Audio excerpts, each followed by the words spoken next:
সম্প্রতি ভারতের পররাষ্ট্র সচিব বিক্রম মিশ্রি বলেছে, আগামীতে বাংলাদেশে যে নির্বাচন অনুষ্ঠিত হতে যাচ্ছে সে নির্বাচনে অবশ্যই আন্তর্জাতিক স্বীকৃতির প্রয়োজন এবং আন্তর্জাতিক মানের হওয়ার প্রয়োজন এবং প্রত্যেক দলের পার্টিসিপেশন থাকা প্রয়োজন আছে বলে তিনি মনে করছেন। কিন্তু আমরা যদি দেখি বিগত 14, 18 এবং 24-এর নির্বাচনে তারা কিন্তু তখন কেউ ভারতের পক্ষ থেকে এ কথা বলেননি। তখন তারা এক বাক্যে বলতেন সাংবাদিকের প্রশ্নের মুখে যে বাংলাদেশের নির্বাচন কিভাবে হবে, কে ক্ষমতায় থাকবে এবং কারা রাষ্ট্র পরিচালনা করবেন, এটা একান্তই বাংলাদেশের জনগণ এবং বাংলাদেশের অভ্যন্তরীণ একটি বিষয়।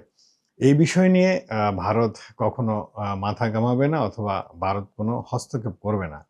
কিন্তু এখন কিন্তু বলছে উল্টো কথা। শুধু বিক্রম মিশ্রি নয়, ভারতের আরও অন্যান্য যে নেতারা আছেন প্রথম সারির, তারাও কিন্তু একই কথা বলে যাচ্ছে এই গত 5ই আগস্টের পর থেকে, অর্থাৎ 2024 সালের 5ই আগস্টের এই আওয়ামী লীগের পতনের পর থেকে।